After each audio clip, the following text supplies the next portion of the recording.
See, look, the 80s were so cool because you have Don Miami Johnson and you have Ronald Reagan as president. I mean, come on. We just saw a photo of us, and I was wearing the Willie Ware coat, not the long sleeve, the white and pink, because guys all wore White and pink. pink and gray back then.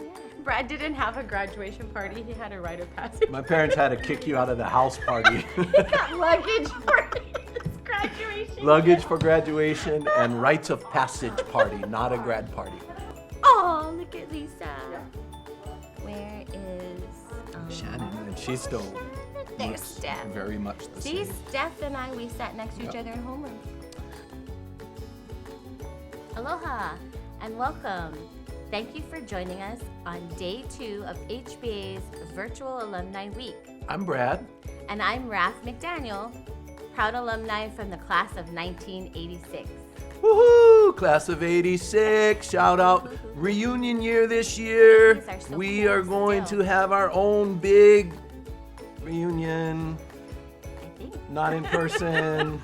Oh, no Whatever mass, it right? means. We're going to do drive-through. Drive-through reunion. No, we're going to have a party. Just going to be virtual. Well, we love our school and we are continuing to serve with our school. I'm still on the HBA Alumni Association Board, which we're always looking for new members, so you can call us. And I coached at HBA for several years, shortly after high school. Loved that. I was a gym manager for a while. I want to tell a quick story of our most recent way that we have partnered with the school. We run Harvest Family Life Hawaii, which is a ministry, nonprofit, working with children and families who are involved with child welfare services. And last year we got a call from a social worker who needed placement, a home, a family home for a child who actually went to school at HBA. And so we made some phone calls and started to pray for this child and the right family. And it was actually an HBA family who also, one of them happens to be an HBA alumnus, who took this child in. And so that is a great celebration story. We were ecstatic to see that happen. The child is no longer with the family, moving back to a family home, which is great as well. And we just wanted to, that was a great partnership and another step in how we have seen HBA serve the community and been able to be a part of that. God is so good all the time. We hope you enjoyed yesterday's lineup of guests as they kicked off our virtual gathering. If you missed yesterday's show, don't worry. You can log in to hba.net and catch up with that. We have a full show lined up for you today. One of HBA's greatest living legacies, Mrs. Joyce Wong, will be joining us via Zoom from Tennessee. And Mrs. Wong was my homeroom teacher. And I have to say, the one thing that I would always say about Mrs. Wong is I learned about love from her.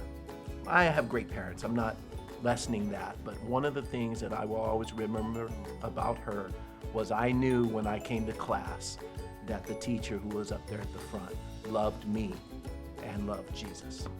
She's the best. We then will spotlight 2 alumni-owned businesses, Kellen Asao from the class of 2001 and Jessica Ignacio from the class of 2010. And we hope you'll tune in to our Mindfulness Moment, presented by Dr. Jonathan Okinaga from the class of 1994. And shout out to John, all right. Praise God for Dr. Jonathan Okinaga. He's a friend. Today we celebrate the reunion class of 1966, And 1986. 2001, 1986. and 2011, And 1986. 1986. And this might be a good time to just mention, because we didn't say it earlier, that little known fact, we actually were child geniuses and graduated in 1986 at the ages of 10. So don't forget to connect with us on Facebook and Instagram at HBA Alumni or on our website at www.hba.net. Let's get started.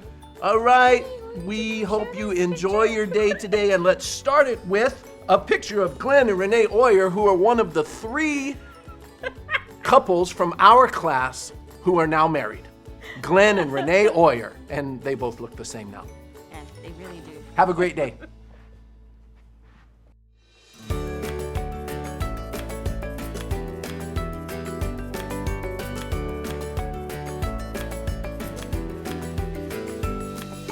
Hi, everybody. Welcome back to day 2. I am so excited to have an HBA legend with us today, zooming in all the way from Tennessee, Mrs. Joyce Wong, who has been not only a long-time teacher at HBA, but she is also was a recipient of our Lifetime Legacy Award.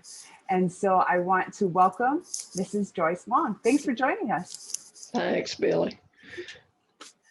So, Mrs. Wong, everybody's very curious to know, what is your HBA story? What brought you to HBA? And how long were you here? And what kind of things were you involved in at HBA? Well, if I can remember, there was a teacher at the academy that had come from the college that I was attending. Her name was Eileen Johnson. And she had been an advisor to a mission group that I was a part of at Carson Newman. And I had applied with the mission board to go to China. I wanted to go to China to be a missionary. And that door was closed because that's when Mao took over China. And, you know, remember your history, Billy? Yes, I do. Okay. All right. And so, no, all the missionaries were kicked out and they had been being dismissed. So a lot of the missionaries settled in Hawaii instead of, because they had to leave. So back to Miss Johnson. So Miss Johnson remembered that I was committed to wanting to go to China. And so she she retired from Carson Newman, and she wasn't ready to retire, but they made her retire, you know how it was. And so she applied and was accepted as a teacher at HBA. So she'd been there, I think, about 2 or 3 years. And then she knew I was graduating, and she wrote me and she said, I know your China dream has vanished. But she said, you know, I have a lot of little Chinese in the school that I'm teaching in. And she was high school English, very good teacher. And so I said, well, send me an application. And she said, well, this school isn't too organized. It doesn't have applications. I just kind of fell on this, she said, through looking some foreign mission material. And so I did the same thing, and I called, and Mrs. Humphrey was kind of acting principal. And so she was really the home ec teacher. Anyway, it was kind of rocking and rolling during those days about leadership. And so I talked with her, I think, and she said, well, what can you teach? And I said, well, I'm a history major, I'm a sociology major, and so anything along those lines would be good. And so it happened. I was hired. That was it. Check if I'd been good or bad or whatever. So, and I told her Miss Johnson was a friend. And so anyway, that was how I got connected.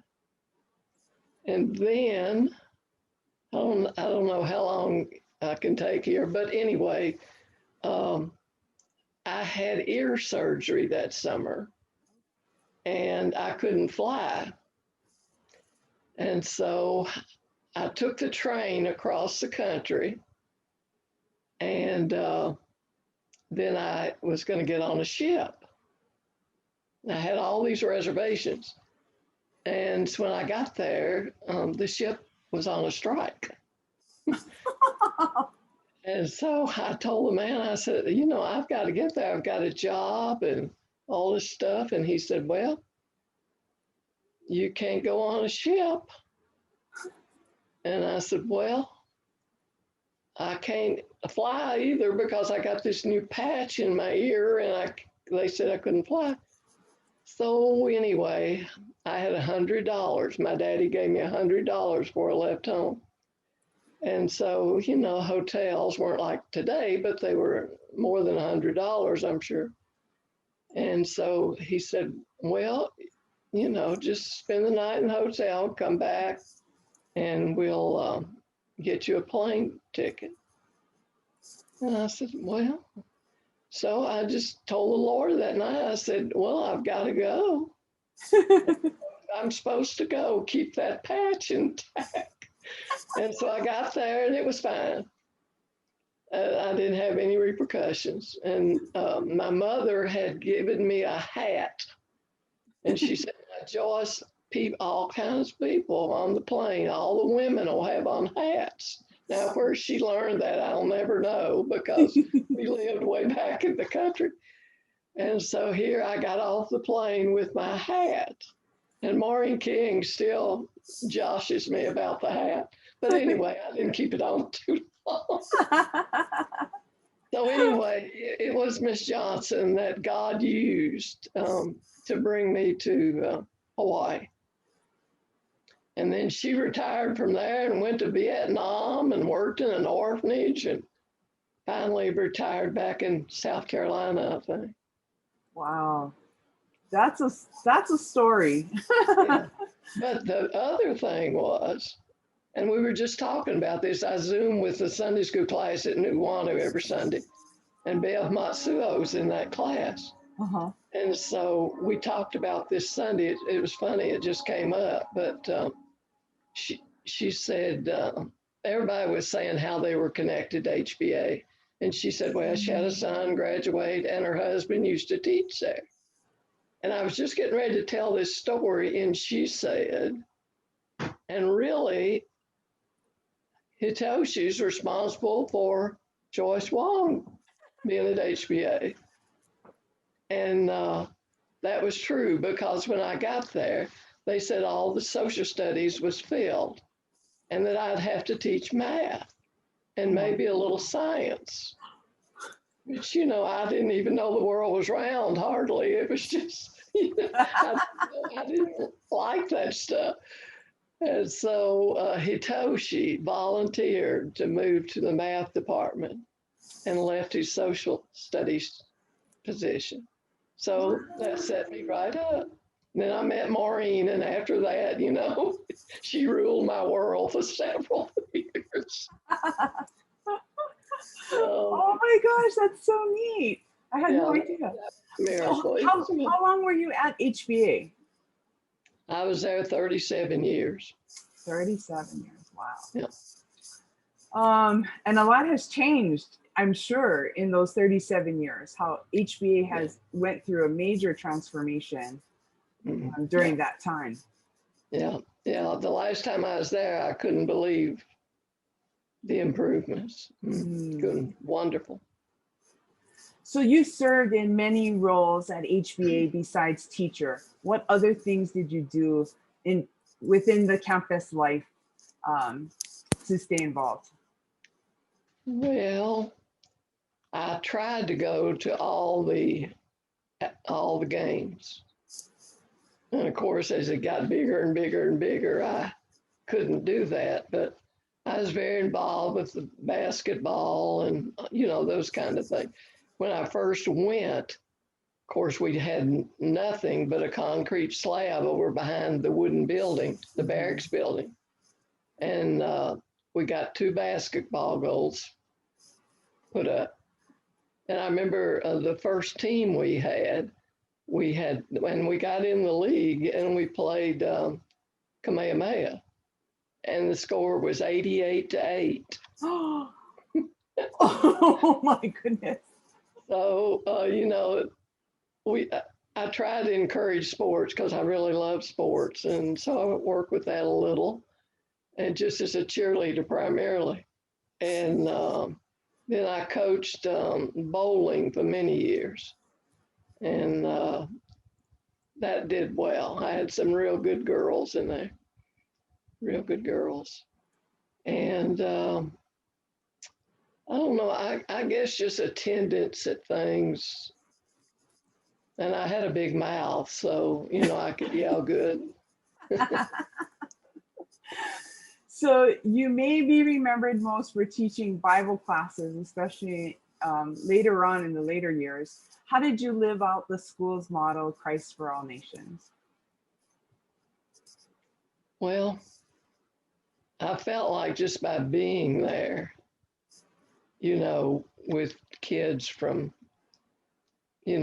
many, many, not denominations, but ethnic groups, let me say, that Maureen often asked me why I wasn't prejudiced.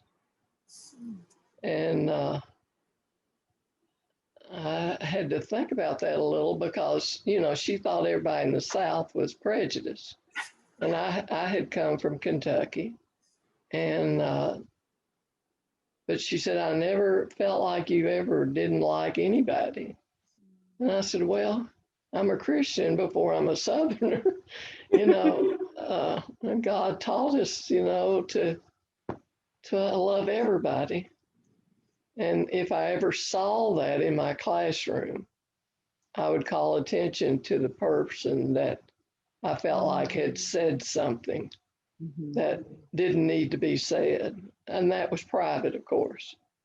But that seemed to affect kids that, maybe they didn't know they were saying things that were derogatory to other people.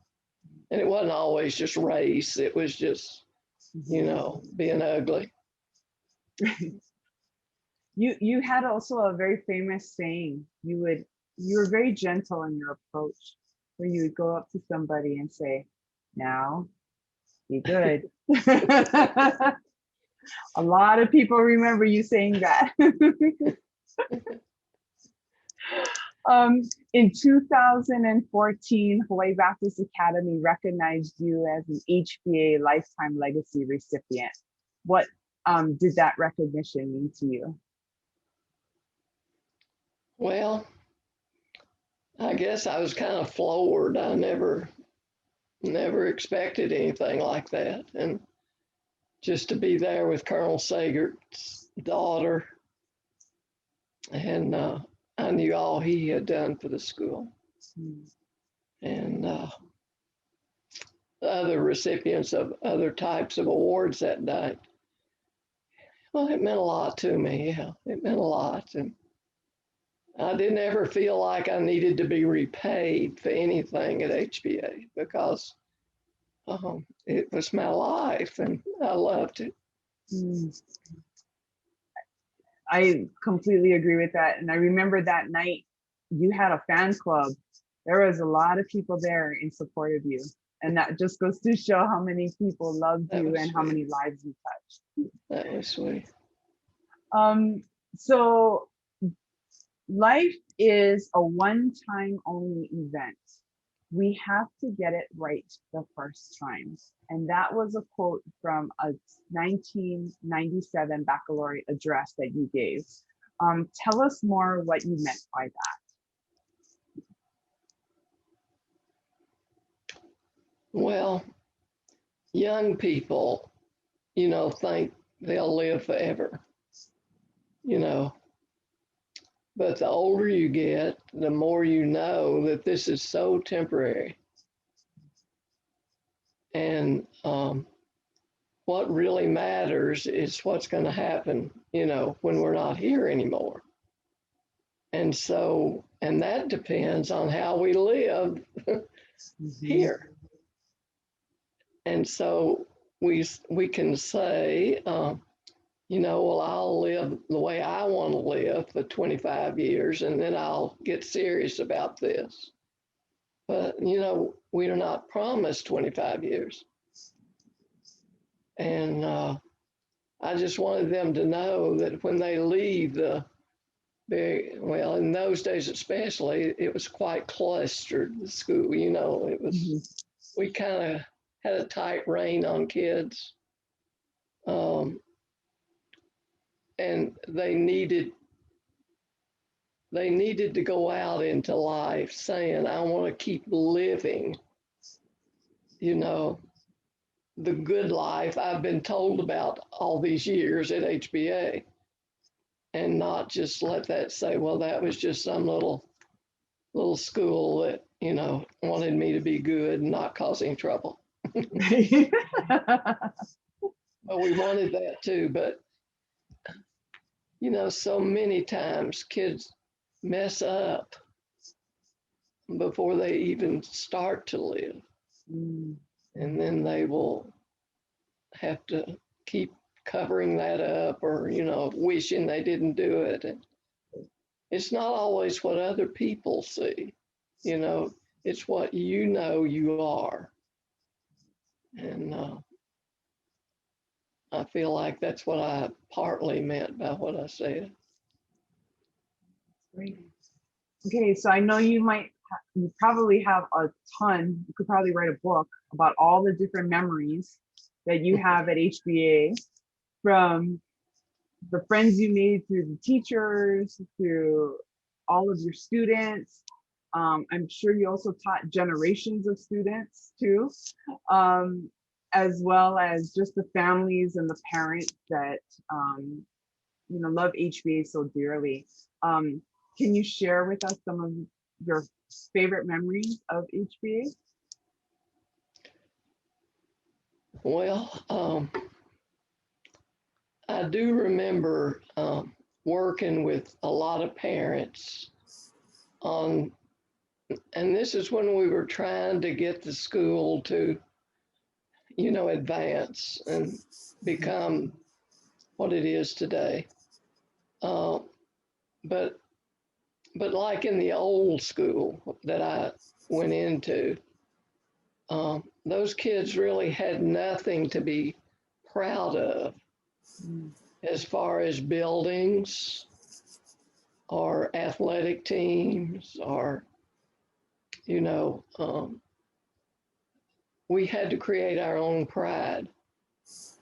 And I remember celebrating Lay Day. And of course, for the teachers, it was the greatest headache in the whole world was Lay Day. And, you know, all the elections and the costumes and the flowers. And, you know, you just wanted to stay home that day. You didn't want to go. But, you know, we tried to do just things like that, but do it well. And so trying to create pride in the kids for things that, you know, they didn't have, that they were missing out on if they'd gone to another school. And just real quickly, we had in our home, a little over a month ago now, a man and his wife he graduated from HBA in 1970, Mike Fisher, military, he was a military man, his father was, and he shared something that really meant a lot to me. And I've got to call Benny Bankston and let him know, but the Bankstons were here in those early years. And Benny, trying to create pride once again in the kids, put on a play.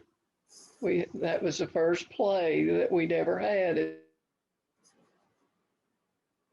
the school. And it was called Who is Jesus to You? And so Mike brought that up while he was here. And we were talking about being a Christian, and he is a Christian, but he's not really sold on church or, you know, things like that. But he said, well, my first thought of a Christian was this play that he was in. I forgot who he said he was, but he said he knew he wasn't Jesus. So, so he said we were working on props or something after before it started, and this one boy said something about, well, wonder who Jesus is to everybody that's working on the props. Mm. And he said several commented, and then they were through with doing that, and he was left there, and Benny Bankston was still there helping him. He loved to build props, Benny did, build anything. And so he said, Mr. Bankston looked at me and he said, well, Mike, who's Jesus to you? Mm. And he said, nobody ever had said anything spiritual to me, but Mr. Bankston did. And so that was just very touching to me to know what that little bitty old play meant to that kid whose father was a commander and went to Vietnam later. Mm. But I think that's one of the things, the memories of working with kids, especially when they didn't have much, that kept me fired up, I think. And then I love working with the parents on the projects, like the fun fair and the, all those things. How hard Todd's father, that man lived up there for 2 weeks trying to, get things organized, and just so many parents. And many of the parents, I go to Sunday school with at Nuuanu every Sunday. They just became my special friends. They were our friends. So working with the parents, and then the teachers, of course, were great people.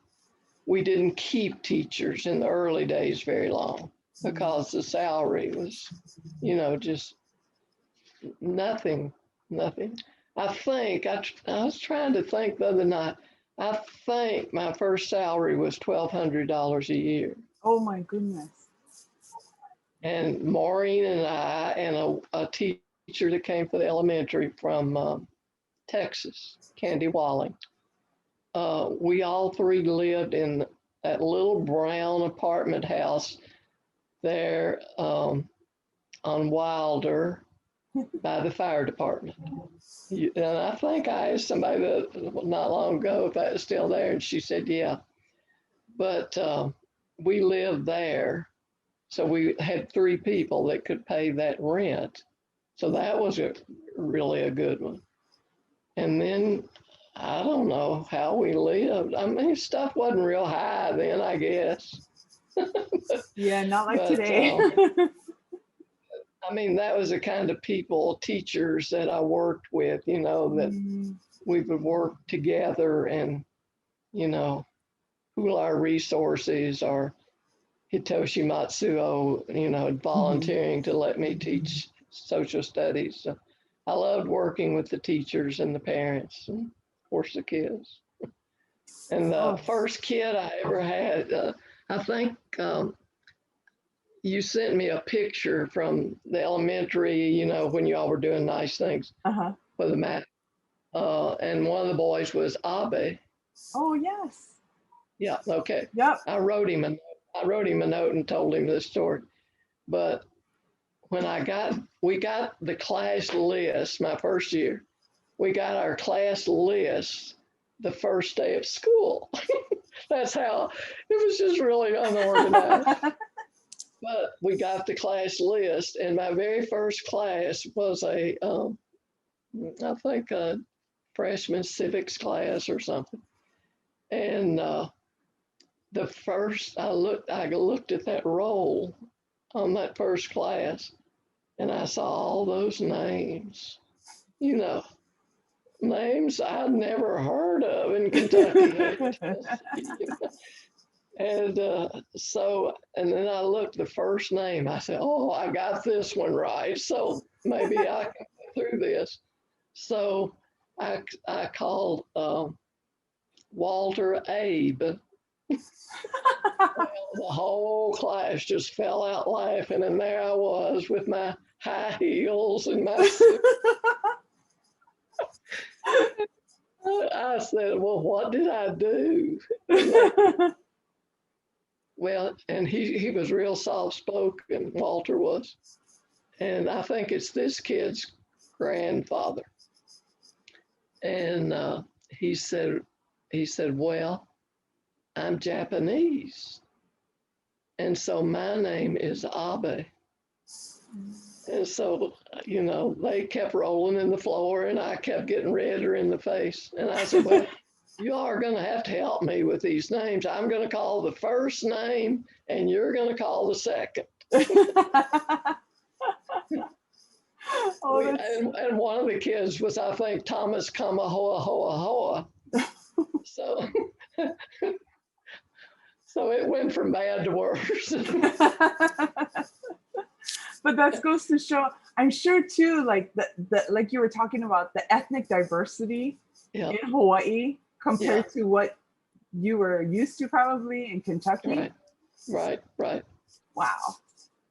And but that's one of the things that makes Hawaii special, right? Yeah. Well, I always told people I didn't get to go to China, but I married a Chinese. So that was good. And, by the way, I don't think any other man would have put up with me, really. With the time I put in at HBA, I did neglect him sometimes, not all the time, but sometimes.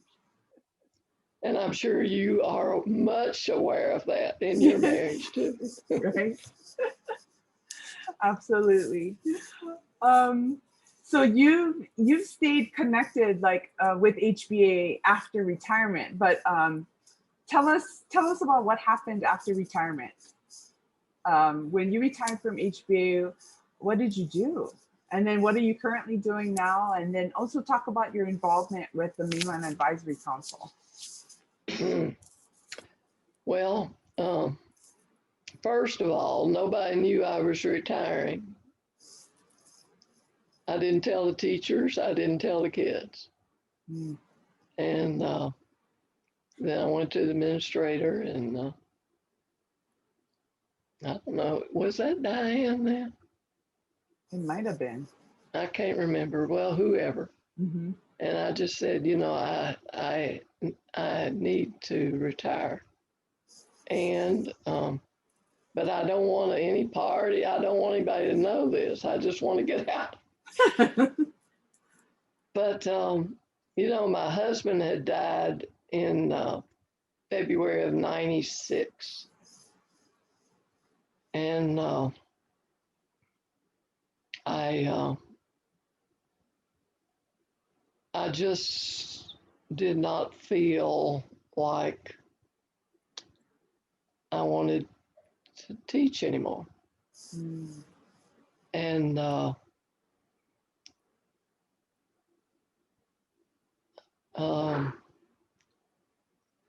I'm trying to pull up what my point was here. Oh, it was.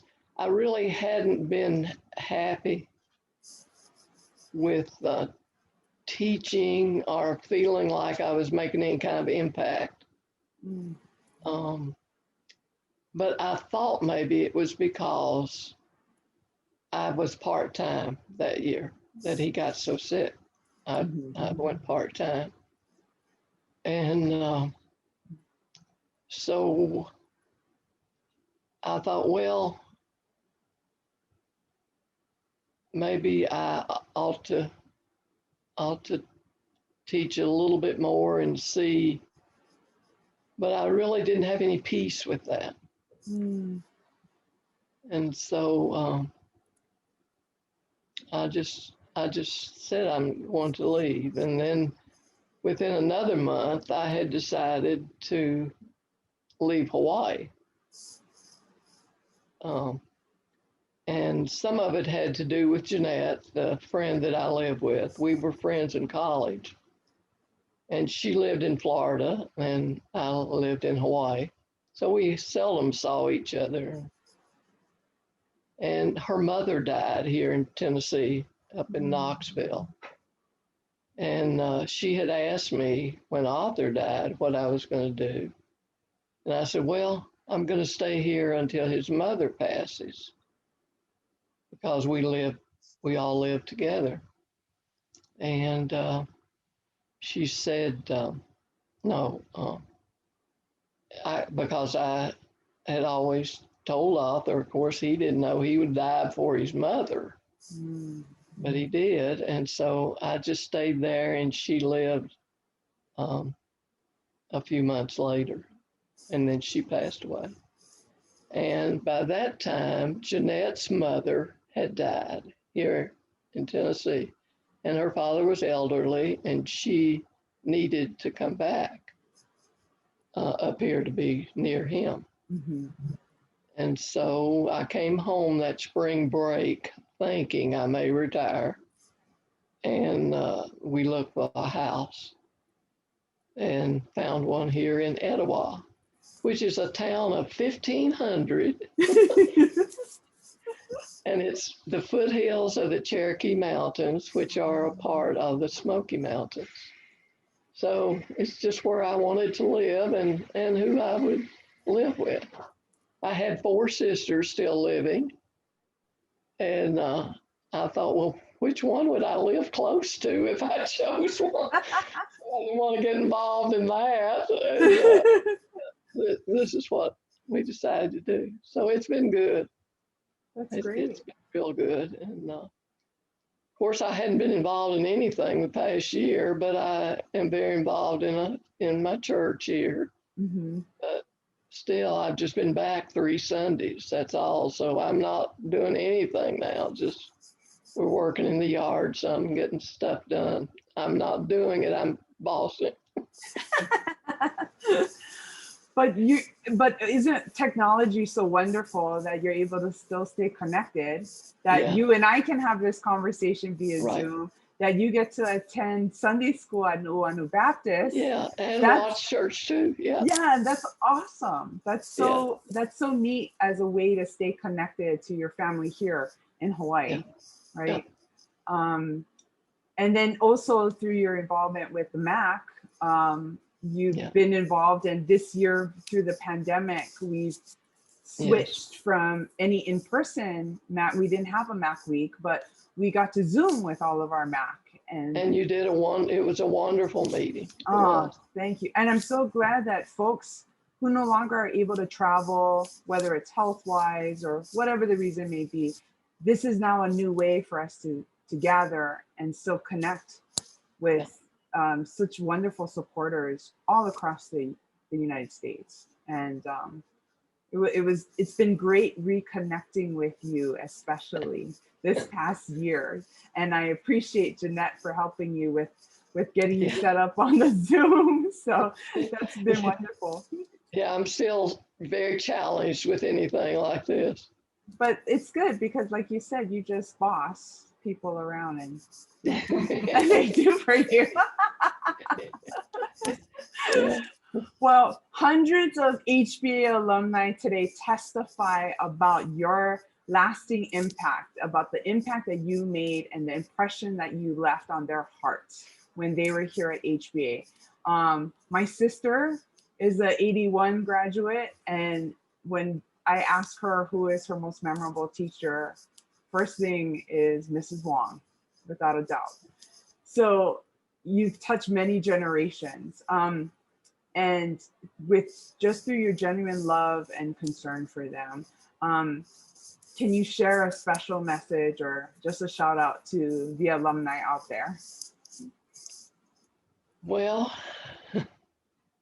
yeah, I wish I could say I hope all of you will come and see me, but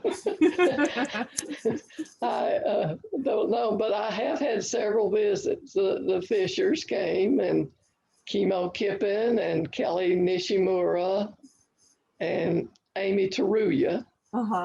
All three of them came together, and we had the best time.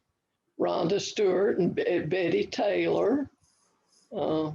That's the class of 70 also. So we've had several, and I would welcome anybody, but give me advance notice. But,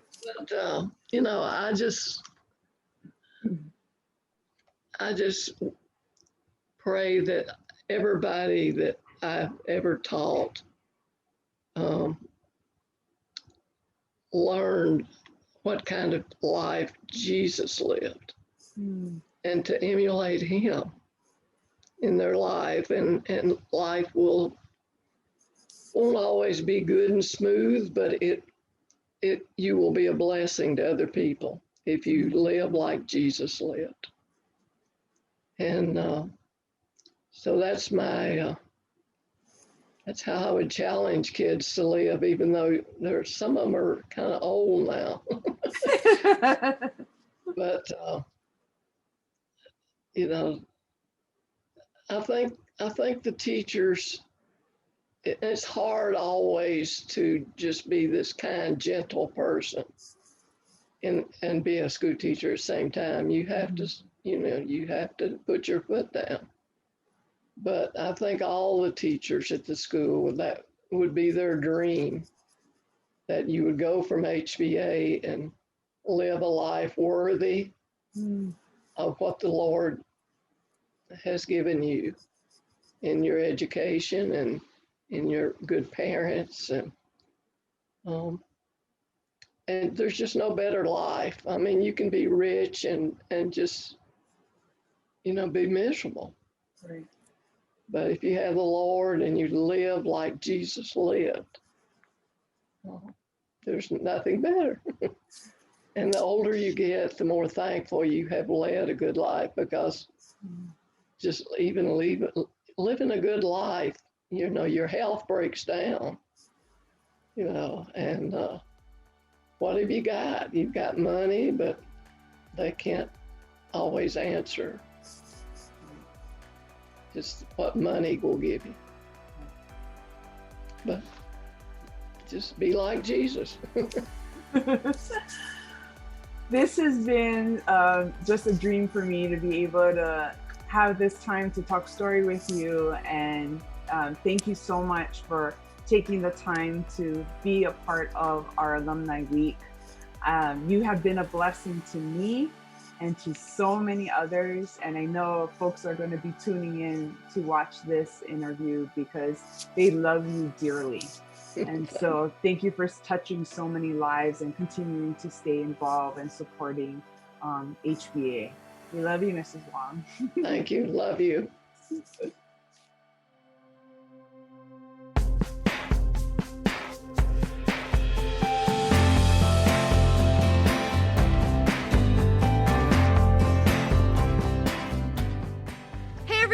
Welcome to our 2021 Virtual Alumni Week and our Business Spotlight segment, where we're featuring alumni who have done some great things in our community. Today we're here with Jessica Ignacio Messer, class of 2010, and she's going to kind of show us what she's all about. So come follow me. Hey, Jess. Hey, Megan, come in. Hey, oh, thank you. Beautiful home. Thank you. Thanks for allowing us in. Yeah, thanks for being here. Sure. So why don't we walk and talk a little bit? Why don't you tell me what you've been up to, what's going on lately? I've been really busy. I have 2 kiddos now. Wow. So they definitely keep me busy and my hands are full. Yeah, so 2 kids with your husband, and from what I understand, you both met at HBA, is that correct? Yeah, he met me at HBA. I was a senior in high school and we met at church, and so we've been together ever since. And so what year did he graduate? He graduated in 2008, but not from HBA. Oh, yeah. Gotcha. Oh, awesome. Yeah. Wow, so and what else has been keeping you busy nowadays? So I work full-time. I work for 2 different programs for the state, for Department of Health. And also I have a little side passion project that I've been working on. Yeah, and what is that passion project called? Do you have a name? Yeah, it's called Love Ama Kanina, which translates to Love Dad and Mom in Ilocano. Awesome. Do you mind showing me a little bit? Okay, awesome. So it's called Love Ama Kanina. Love Ama Kanina. So it's love, Love. right? And then 3 words. Ama, which is father. Ama. Mhm. Okay. Ken is and. Ken. And then Ina is mother.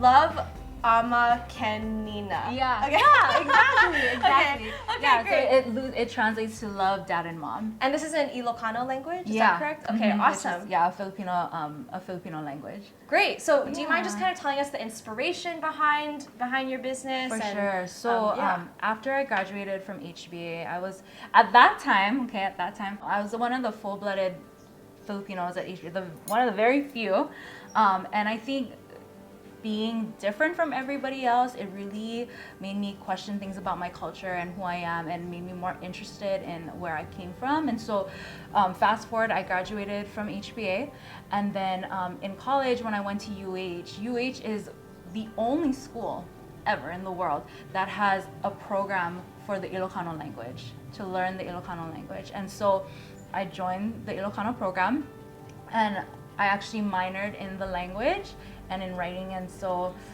from there, I think it kind of awakened this cultural renaissance inside of me. And so after I graduated from UH, from the master's program of social work, I went to the Philippines and I lived abroad for about 6 months. And Wow. it was there that I served and I did social work in the Philippines, and I taught English. And during that time, I think that's kind of where I started to discover more and more of where I came from and what I really appreciate about my culture, about the values that my parents passed down to me, and also our language. I was like, wow, I really want my kids to be able to be passionate about their roots and where they came from, because when you know where you came from, you have a better idea of where you're going. And so that's kind of what I wanted to do with this project. I wanted to create a sort of pride in the Ilocano people, in our language, in our culture. But this business is you and your husband, is that correct? So I do the concept. I have all the ideas, but I can't draw at all. And so my husband is the one who kind of puts that to life, turns it into the products that we have. Awesome. Well, do you mind showing us a little bit about Yeah. what kind of products For you guys sure. sell and stuff? You ready? Yeah, why don't we take a look? Okay. Wow. Okay, awesome. So can you kind of just, I guess, explain like what each of these things are? Yeah. So this is just some of the merchandise we have out right now. This is the all famous pinakbet bag, and this is what I started with. Pinakbet is I'd say like one of the more popular Filipino foods. It's a combination of vegetables, and so I was like, oh, it'd be great if we just like put it on a bag. And then I have this shirt out, and I created this at the start of the pandemic.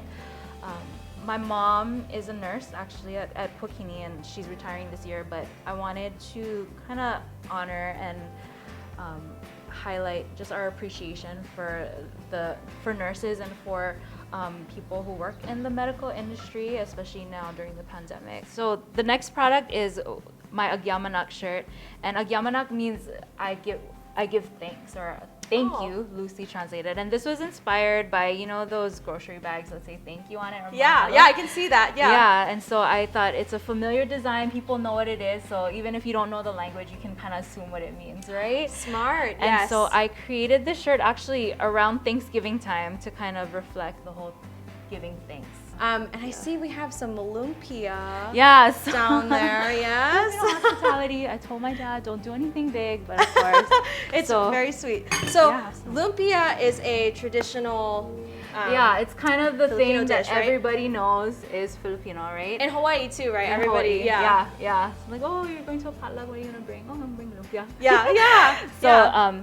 Here, grab some. Really? Yeah, go Okay, for it. I'm just gonna take one. I want to take all of them, but I won't. So this is vegetable lumpia, and then Okay. this is we call this Sao, which is just a dipping sauce, but it's my fave: vinegar, garlic, and pepper. Oh my gosh, yum. Do I dip it? So what you would usually do is you take a bite of it, and then you scoop some, and then you put it in so that it trickles down. You know, you Okay. get a little bit of that. Just for health and safety reasons, can I bite it and can you drizzle some Yeah. on top for me? Because I don't want to dip it in. I will. Okay, Yeah. all right, here I go. Are you gonna eat one too? No, I'm just gonna. I'm just. Please, can you eat Yeah, one with yeah, me? yeah. Okay, all right. Mm-hmm. Mm. so not glamorous. Oh my goodness, this is so good. Okay, here, you ready? I'm ready. Okay. Then you know this is gonna make you a target to all mosquitoes. Mm-hmm. Okay. All right, here you go. Second bite.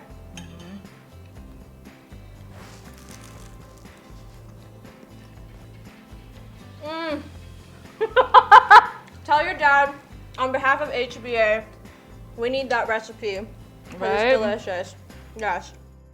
I'm Jessica Ignacio Messer, and I'm graduated from HBA class of 2010, and I'm a social worker.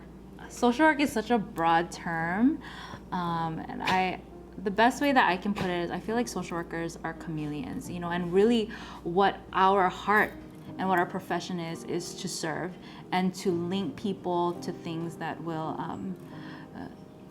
serve them and to help them out to have a better life. I do therapy, and I work predominantly with youth ages 11 to young adults, so like around 21, 22. And I help them kind of figure out, okay, what do you want your life to look like? What's not working for you? What is working for you? And then what can we do to kind of get you to a place of healing or to a place where you're doing better than what you're doing now? My day really starts when I start meeting with my kids for our one-to-one sessions.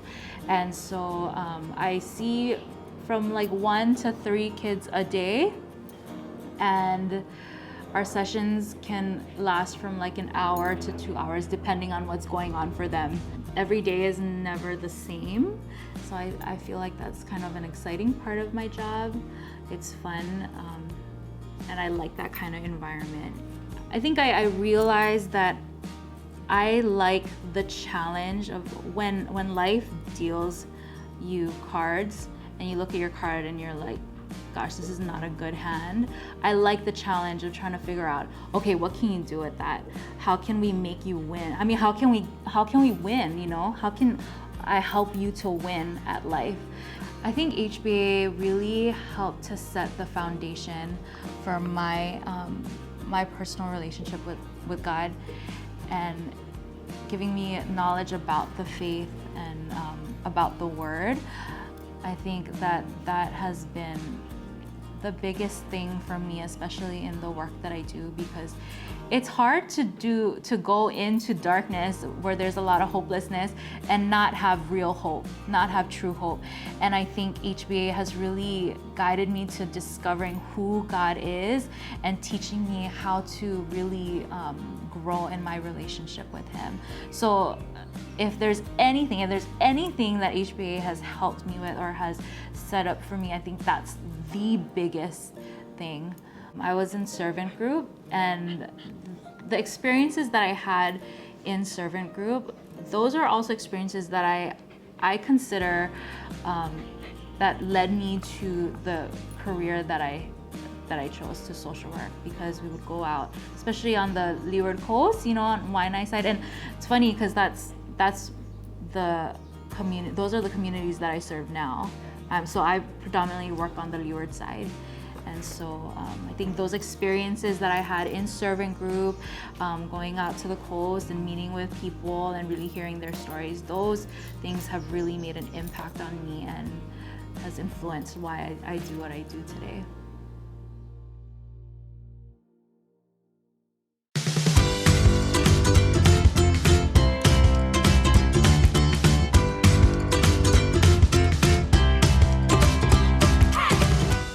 My name is Kellen, Asao, 2001 grad from Hawaii Baptist Academy, small business owner. I own a golf shop that I do repairs, retail, and golf instruction. I wake up, come here, start lessons first thing in the morning.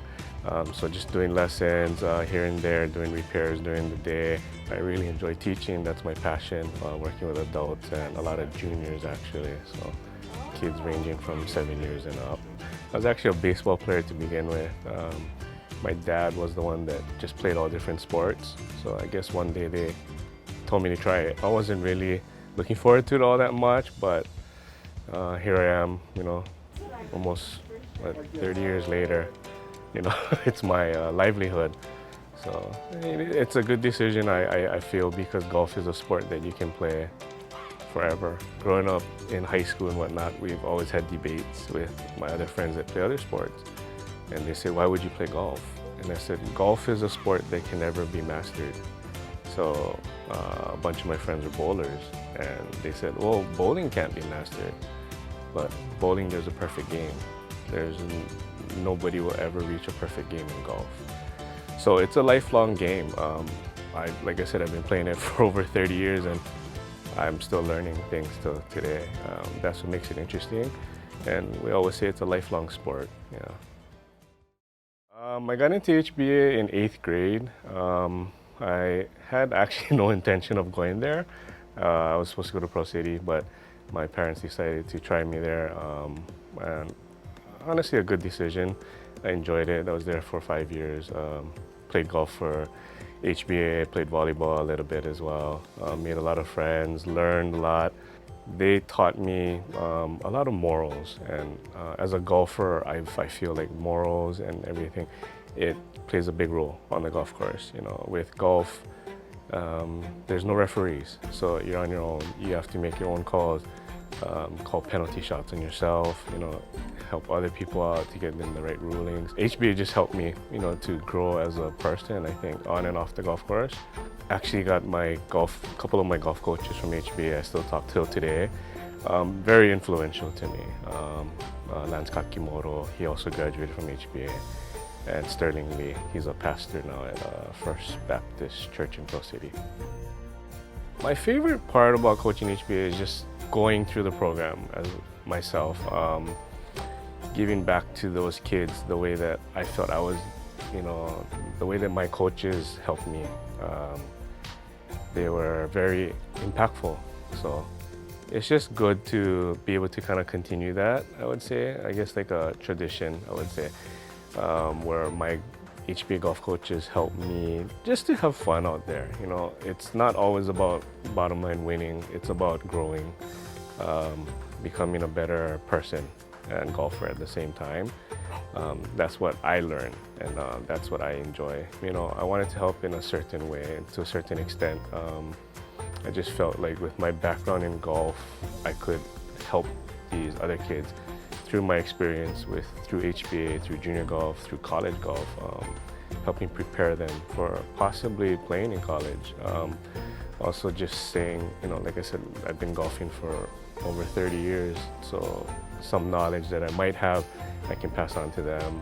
I look back at high school and I enjoyed it, what I did, the memories that I had, the friendships that I created. So maybe it would be just not to change anything. Yeah, just to, you know, do it all over again would be a bonus. You know, just to relax, have fun, you know, be a kid. Yeah. What I'm most proud of is just being able to have my business. Proud to be able to work with, I guess, the juniors, the kids, yeah. But that's probably what I'm most proud of, is just being able to give back to the junior golfers, yeah.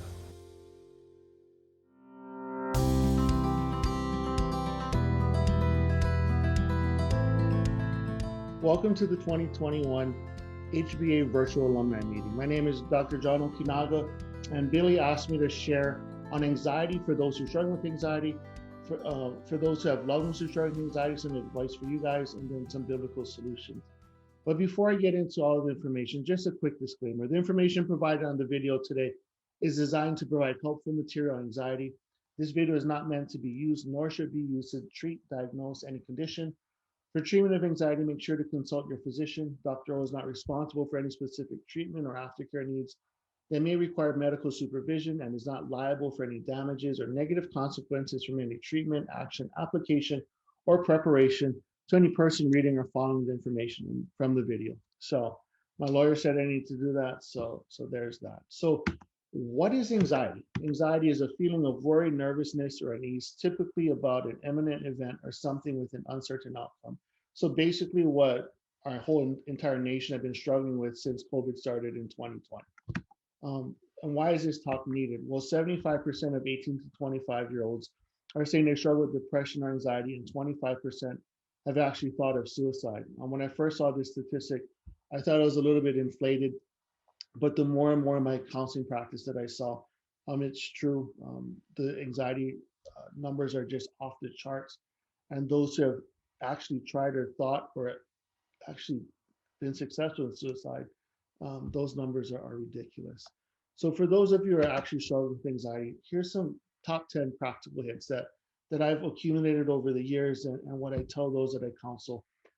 This is the advice I give them. Number one, no caffeine and drink lots of water. I can't stress this enough. Usually, maybe half of the guys I work with, once they do this, their anxiety symptoms decrease exponentially. Why?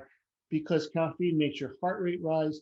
What happens during having an anxiety episode? Your heart rate rises.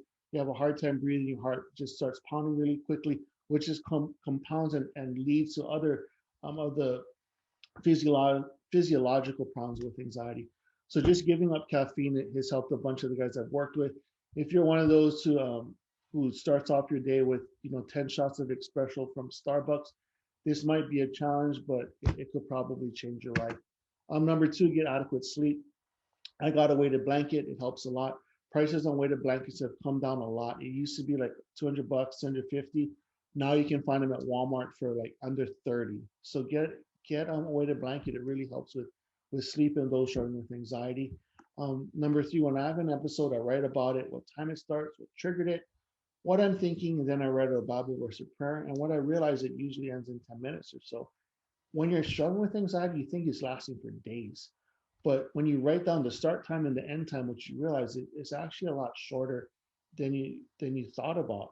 One of my worst anxiety episodes was actually on an airplane. I was flying back from Maryland back to Texas, and I remember sitting on the tarmac, and I had an anxiety episode. I don't like confined spaces. My heart started going nuts. I was tense. I was sweating everywhere. It was absolutely horrible, and I thought it lasted for hours. And then when I looked at my notes, I realized that we hadn't even left the tarmac. We were still on the ground.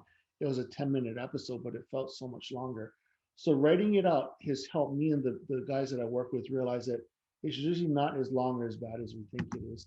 Number four, I read a sermon or listen to a sermon online before I go to sleep. Dr. Charles Stanley has a ton of his sermons posted on YouTube. Dr. Criswell has a website. All of his sermons are indexed, and I read really quickly. So I just read that, putting something positive, putting something God honoring in my head before I go to bed. And then number five, putting the full armor of God. If you look at the full armor of God, you're walking forward confidently to overcome. You're not running away. It's a breastplate of right. It's all the stuff is on the front. There's no butt plate of fear. There's no back plate of sadness. It's walking confidently to overcome your struggles. Number six, go out for a walk, work out, do whatever you can. You guys live in Hawaii. Come on, y'all. You can go to the beach, get some vitamin D, get out in the sun, go for a bike ride, go on hikes, go surf. Just get out, do whatever you can. It's good for you to get some sunlight. Number seven, make sure you're eating. Hypoglycemia side effects mimic anxiety episodes. One of the guys I was working with, he was prepping for a jiu-jitsu tournament. So he was trying to cut weight, but because he pretty much starved himself, some of the hypoglycemic side effects, that's what he was actually struggling with. It wasn't necessarily anxiety, or it kickstarted his anxiety because he wasn't eating. Number eight, just remember, you're not alone. I'm not God, but maybe one day you can help someone get through their anxiety. I used to question God, why am I struggling with anxiety? I'm getting a PhD in counseling. How can I get a PhD in counseling and struggle with anxiety? And what I realized is that when I share my story, whether I'm teaching a class or I'm speaking at a church, how many people come up and say, hey, thank you for sharing, because you're the first one who's ever talked about anxiety in this way. Number nine, I used to think it's because I didn't trust God enough, and that's not true. Sometimes we just go through struggles because life isn't perfect. And then number 10, I call them an episode for a reason. An attack is something that you can win or lose. An episode is something that will pass, right? So I started to think about it as a TV episode. So is it gonna be like a sitcom? Is it a Friends episode where it's like 20, 30 minutes? Or is it gonna be like watching a reality show on Discovery Plus, like A Deadliest Catch or something along those lines? I don't know, but it's hardly ever gone to an hour. It's usually a lot shorter. In fact, it's more like one of those Disney cartoon episodes that I used to watch as a kid, which are like, 5-10 minutes long. So it's not that bad. So I've gone over practical hints for those who are struggling. Now, what about the family members? Say you have a loved one who is struggling with anxiety. What can you do to help them? Number one, anxiety doesn't mean that your loved one is inferior to you. So don't treat them or look at them that way. Like I mentioned earlier, sometimes life just happens. I never struggled with anxiety, and then all of a sudden, boom, it happened in my 40s actually. I'm like, what's going on with me? Never struggled with it before, and it just came upon. Number two, anxiety isn't something your loved one can just quote unquote snap out of. Sometimes it takes time. I'm blessed. I'm super blessed. I struggled with anxiety for maybe about a year, 9 months to a year, and then it kind of just went away. It went away, but sometimes it just randomly pops up. And last night it randomly popped up out of the blue. It just happens sometimes, and it was 15 minutes, and then it went away. But don't just tell your loved one, hey, you just need to man up and toughen up and get over it. It's not like that. Number three, reassure your loved one that it will pass. Like I said earlier, for those who are struggling, it's like an episode. Is it a 5-minute Disney cartoon? Is it a 30-minute sitcom, or is it going to be an hour documentary? I don't know, but just reassure your loved one that it will pass. So how can you help them that it'll pass a little bit quicker? Number four is like remind them that it's okay, and just stay calm. Just so soothing where, hey, it's going to be okay. Calm them down. And for me, an ice pack on my neck really helps. So when I'm having an episode, my wife will just go grab an ice pack from the freezer. I'll put it on my neck, and 10, 15 minutes later, I'm good. So help them out. Just say, hey, it's going to be okay. I don't know what you're going through, but it's going to be okay. All right. And number five, support those who decide to be honest about what they're going through. Mental health month was last month. But so many people right now, especially with COVID, they're struggling. So when someone is open and honest about what they're going through, support them. Don't look down on them. Don't put them down. Support them with the fact that they're saying, hey, I'm struggling with this. Can you help walk alongside me and help me through this? Number six, be available and patient. 1 Thessalonians 5:14 talks about admonish the unruly, encourage the faint-hearted, help the weak, and be patient with everyone. And I really want to focus on the be patient part. Just walk with them and be patient and be kind. Like, just be kind to. I think that just should be a general rule. Just be kind to all those that you meet. Number seven, empathize with your loved one. Don't patronize. Number eight, celebrate the small victories along the way to success. So if you have a loved one who's struggling with anxiety every single day, and you see them struggling and they have a good day, go rejoice, go celebrate. Hawaii, I heard, just recently opened up again. Go out to your favorite restaurant. If I was in Hawaii, I'd probably go to, I don't even know if these places are open anymore, but I know Kimchi 2 is still open. I go to Kimchi 2 or Soda Bowl or Pho Vietnam or whatever. Go celebrate. Go have a good time. Number nine, take suicidal comments seriously, and if needed, call 911. I have a PhD in counseling, and if one of the guys I'm counseling is suicidal, I still call 911 because they might need that extra level of care for a short time. So there's nothing wrong calling 911. And then number 10, above all, continually offer hope. Offer hope. Hope is huge. Just say, hey, I'm going to sit with you until this passes, or I'll stay on the phone with you till this passes. So just offer them hope. So now that I've given the practical side, what is a biblical approach to anxiety? So what are some biblical truths? The most commonly repeated command in the Bible is actually fear not. It's 365 times, right? So we need God's word to understand the spiritual problem of anxiety. For me, one of the verses that really help, or passages that help, is Matthew 6:25-34, and then Philippians 4:4-9. I have 4-7 here, but it's actually 4-9. So what should you remember about worry? Actually, God forbids us to worry. He doesn't want us to worry. Number two, worry shows lack of faith in God. And you may, whoa, rewind. You just said that if I'm struggling with anxiety, it doesn't show that I have a lack of faith in God. What I'm talking about is the physical manifestations. We can't control the physical manifestations.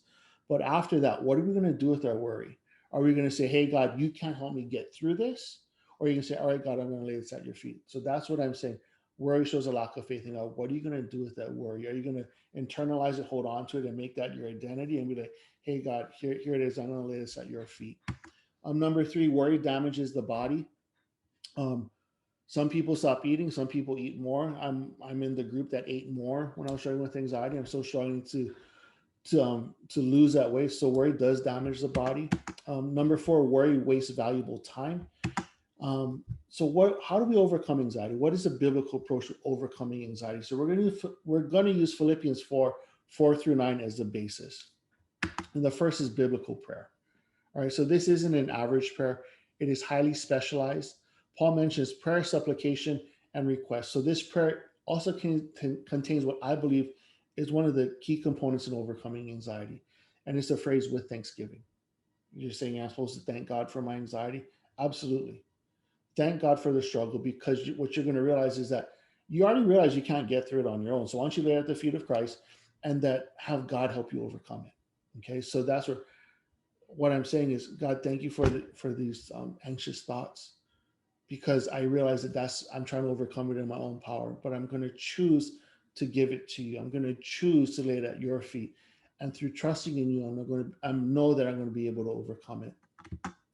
Next is biblical thinking, right? So to move past despair, you got to be willing to change, right? You can't just keep woe is me or just living in the same repetitive cycle of anxiety and defeat over and over and over again. So to defeat fear and worry, you have to discipline your mind, and that's hard. Like, I'm going to flat out say it's hard to discipline your mind. If everyone could do it, no one would struggle with anxiety or depression. But what that means is you need to combat unbiblical thinking with biblical truth, specifically how we view God, thinking that God can't help get us through it. Another way we discipline our mind is what I guess you're replacing your anxious thoughts with thinking that will reflect biblical hope. What that looks like practically is also identifying rational thoughts from irrational thoughts.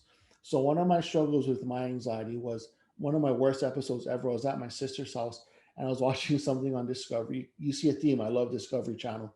And it was like the weirdest way that someone can die. So this is when anxiety was really bad in my life. And I thought, well, I'm covered in tattoos. So therefore, toxins can't escape my body. So I'm going to die. I'm going to be on Discovery Channel for weirdest ways to die because the toxins couldn't escape because of all my ink. Now, is that a rational thought or an irrational thought? Well, that's an irrational thought, right? So that's an unbiblical thought as well. So how do I combat? Well, God doesn't punish people for tattoos. God doesn't punish in those ways. So realizing God's character is good, and relying on helping me change my thinking that God can help me get through this. And the last one is biblical action. If you want to conquer anxiety, it takes a third component in addition to prayer and changing the way we think. And that's what we actually do, right? So any direct biblical action that can be taken to help prevent anxiety counts, right? So that's Bible studies, fellowship, asking for counsel, right? So it's who you spend time with. I have amazing disciples, world-class disciples, I call them, men who have invested their lives in me. And they help me combat my unbiblical thinking with biblical truth. They point me to truth. Another is don't focus on chopping down the forest, just chop down a single tree. You know, it would be great if anxiety can go away like this in a second. And I truly believe God can and has performed miracles with people immediately stop having anxiety episodes. But it takes time in a lot of cases. For me, I was having them like every day for a long time. And then it was like every other day. And then it was like once a week. And then it was once a month. And then it went to not so much at all.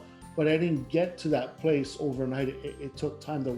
I tell my students, the worst 4-letter word God ever created is time, right? We always want things to happen immediately. But what does that look like? What does that biblical action look like? So engaging your mind, thoughts, and actions in whatever will bring praise, glory, and honor to God, right? And for me, I sing hymns, I read the Bible, or focus on memorizing scripture. Now, I just gave what normally is an hour and actually a two class lecture in, I think, 15 minutes. So we went over a lot of material, which is why I talked really fast. If you have any questions, comments, concerns, you can find me on Facebook, Jon Okinaga, or you can go to my website, jonokinaga.com. If you do try to add me on Facebook, I don't add random strangers. So just shoot me a message, hey John, I saw your video with HBA and I just have a little more questions. And just to let you know, I only counsel men. So if ladies, you have a question, there's some female counselors I'll refer you to, but for the guys, I'm more than willing to walk alongside you. My hope and prayer is that you guys enjoy the rest of what Billie and the team at HBA has planned for the virtual alumni meeting. You guys stay blessed, and I hope to see you guys soon. Thanks for tuning in to today's show. Wasn't that fun? I want to thank Brad and Esther McDaniel for opening up our show today. We are so grateful to alumni like the McDaniels who continue to keep in touch and stay active with HBA. It was great talking with HBA legend, Mrs. Joyce Wong, hearing from alumni, Jessica Ignacio and Kellen Asao during our Business Spotlight segment, and hearing from Dr. Okinaga for our Mindfulness Moment. There are many ways to get involved, as you have heard from today's alumni, through volunteering, through school events or activities, coaching a team, serving on a board, or through giving. We hope that you consider reconnecting with HBA. Find out how at hba.net/alumni. For today's lucky draw, you have until 10 p.m. Hawaii Standard Time to email us at alumni@hba.net. Your answer to this question: what is the name of our school's mascot? When you email us your answer, don't forget to provide your contact info and graduation year. All correct responses will be entered to win a lucky draw, and we'll post the winner on our Instagram and Facebook accounts at HBA Alumni. And not to worry, if you don't have social media, we'll be sure to email you that you've been selected. If you are unable to watch any of the shows live, you can always watch it after the broadcast. We are excited for tomorrow's show. See you then.